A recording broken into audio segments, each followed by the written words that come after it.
Who do you think should pay the bill on the first date? I don't think there's really a right answer for this, but I think it should be the person that initiated the date. If you asked me to go on a date, if a girl asked me to go on a date and I didn't want to go initially and you wanted to go, that's on you. You wanted to go out. I'm here to accompany you. But if it's a girl that initiated the first date and she offers to pay the bill, I think there should be some sort of like chivalry involved with the guy. Yeah, I think the guy should always pay. Ooh, red flag. Yeah, I know I am a red flag. Red flag. Yeah, it's just because if paying is an issue, then he's not meant for me. You know, like oh, it's just a date. Like it should be nothing, or you shouldn't be dating me. Follow up with what they said, like, whoever asked first. For example, though, if a girl did offer to pay first, like, always offer. Like, don't just be like, yeah, sure, okay, thank you. It's that would turn me off too. Yeah. So. How can someone identify if they're in a toxic relationship? Like, one of the feeling that I got that I knew that it was toxic is that I started wanting to like hurt myself, like mentally and physically. Like I would like punch the wall, or like I would just like think of a bunch of dark thoughts. Like, man, like screw this. Like it's just like a lot of negative thoughts. And once it starts to like affect your mental life a lot, that's when it's like it's a toxic relationship, when you want to hurt yourself too. The people that are close to me would tell me, right? Yeah, so I have really close friend that I trust and always there for me, tell me that, hey, like, you need to take a look at this. Because honestly, when I'm in a relationship, I wouldn't notice it. Like, a lot of people wouldn't notice that it's toxic until a trusted person, or it doesn't have to be family, just someone you trust, tell you, then, listen, take a deeper look. Don't just trust your instinct at that point, because then you wouldn't know. So trust your friends. If you have to convince yourself to be in the relationship, if you have to try to justify why you want to be with this person over and over, and like justify anything wrong with that person as like being okay, I think that's probably the first sign. It should all come naturally. I'm not saying you can't get in fights. No one's perfect, but if you have to continuously justify reasons for their actions as being okay and being acceptable, I think that's probably the first red flag for me. This person is causing you like so much like agony and suffering. I feel like by the time you're thinking about that, it's time to move on. What's your advice for couples navigating long distance relationships? We technically wanted to date before, but I was living in Vietnam and then he was living in the US. He said he wanted to have a relationship, and I say... She said straight up no. Dang. She's like, it's not going to work out. Yeah, because I can't do long distance. I'm just very needy. So if you're not there for me, initially, I'm sorry. She said no. Yeah. It's for the better, because then... What's this? It was like 2000 something. It was early. I was still like a teenager. Oh, yeah. okay. Yeah. So our relationship is really long, but there's breaks in between because it's for a better reason, really. Yeah. Because we are now together stronger, but back then I feel like it wouldn't have lasted if we That started. that shit scarred me. I remember trying so hard to ask her out. I even left her like a little love note on her table. nice. And then like later she's just like, for the best, like it's not gonna work out. Straight up, friendship. I know. I was like, I was hurt, and then I found a new girlfriend like months later. I was like, yeah, revenge. Not just. Yeah. Yeah, we both dated, but when we come back, it's just like the right fit at the right time. So I'm glad like I said, I have no regret. I'm glad I did that, because now our relationship is based on something stronger than just first love fling or whatever. It's not going to be easy, but I think both people have to understand what they're getting themselves into. One shouldn't be more invested than the other, because again, it takes a lot of trust, it takes a lot of time. You don't see each other every day, so you have to be able to over communicate. Under communicating is going to be it's going to be the bane of your relationship. You got to make sure that you're there for each other, because again, you're not there physically, so you have to again, over communicate and just understand that both need to have the same type of expectation in this relationship for this really to work. If you're in a long distance relationship, just know that honeymoon phase is going to be longer. Meaning like it's going to take you guys longer to really get to know each other. Yep. So my advice, just like one advice would be make time for each other. Like even if it's just an hour a week, like have a dedicated time to FaceTime or call. Yeah, just get to know each other because the longer you guys are in that honeymoon phase, the longer it'll take for you guys to like really know each other.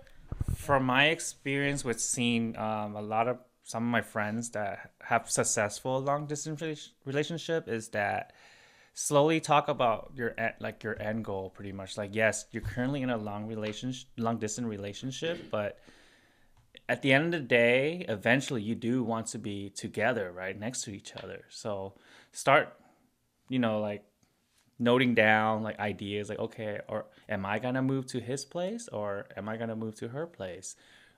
Start, talking about it because eventually you two, both of you do want to be together, like in the same room, like for forever, So just don't be shy about it because that's the end goal for a long distance relationship is to finally be short distance. So don't be shy about it. Start having the conversation. What would be the best way to handle rejection? Handle it like a man. No, I'm just kidding. Yeah. No, I mean, like everyone's gonna get rejected every so often. No one has a perfect track record. So realistically, just get in your feels for a little bit, but just move on. Nothing's personal. Like everyone has their own preference. So again, don't. It's not you really. It's them. They have certain expectations. You didn't necessarily meet it, but you'll meet someone else's expectations. Don't take it personally. Again, be in your feels for however long you need, but get out of those soon. If you got rejected, just take it and move on. Don't linger around, like try to be the good guy and hopefully like she'll eventually text you in. It's not gonna happen. What's the best dating advice you've ever received? To just be authentic and actually be confident. Don't look down, like chest out, like just when you enter a room, act like you own the room. Because like people could feel that aura, like if you're gloomy and some or like kind of like sad looking, they're not gonna vibe with you. But if you're walking in like with extra like confident and like you're like shining, right, that's gonna give a really good impression, especially on a first date. You should date within your means.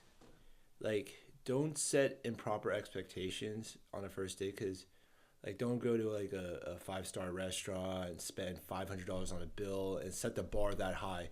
I'm not saying you shouldn't spend money or like treat your girl out, whatever. But realistically, like, don't set a bar that high, especially that early. And if that's what she expects, that's already a red flag one. But again, you're living outside of your means. You can have a great date and spend $20, $30. I don't know about today actually, but like you don't have to spend a couple $100 on a date every single time. You're gonna dig yourself into a hole that you're never gonna get out of. You're gonna set bad expectations, and then when the truth comes out, she'll probably leave because she has a bar that's set this high when realistically, you're right here. But there's nothing wrong with being right here. Just be yourself and be genuine, and then everything else should fall in place. Don't put all of your money in one pot. Like just can just kind of spread it out a little bit, but also just keep an open mind. Like I said before, like there's a lot of people out there that have like this checklist of things that they want people to fit in, and no, like that's not. I guess don't be afraid to try. Like if your thing is like, oh, when I date someone, it's gonna last forever. Like that's not gonna work. Like you got to just give it a try and then call it quit if it doesn't work, and then keep trying if it's worth trying. Can you share a personal dating experience that taught you an important lesson? Do not fall for that trap. Like sometimes they would like promise one thing and then you'd be like, okay, maybe like after 3 months we're gonna we're gonna be better.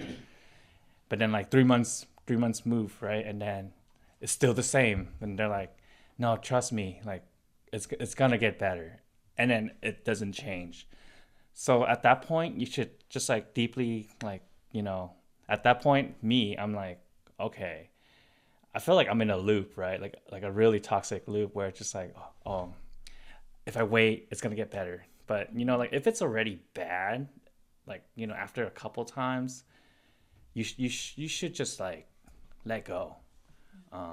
don't linger around. It's just gonna hurt you even more. If you're in a different journey compared to the person you're dating with, that could really affect like your relationship, right? Because you want to go this way, the other person wants to go the other way. And you guys aren't going the same path together. I feel like it's going to be really hard, right? So for example, when I was 16, I was dating this guy that was like 24 years old. And my outlook on life was very different at 16, you know? I still wanted to date around. I still wanted to explore. But this guy, he was already ready to settle down. And like, I wasn't ready for that conversation. And he kept pushing me to have that conversation. So I had to end it because back then I didn't realize, but now I realize like I wasn't ready to be on that journey and he was. So like just making sure that you guys are on the same path together, that's very important. The same path, you could be the same age and you could be on different paths, you know, and there's nothing wrong with, you know, being on your own path. Everyone goes about life at a different pace, realistically. So, I mean, if you're not on the same path, you're probably not on the same wavelength, and everything, your ideas on a lot of topics in life are probably going to be a little bit different. You know, how you spend your money, how you spend your time, you know, how motivated are you at work. So I think if you can't get the basics down and aligned and be on the same page, it's going to be really hard for the relationship to work.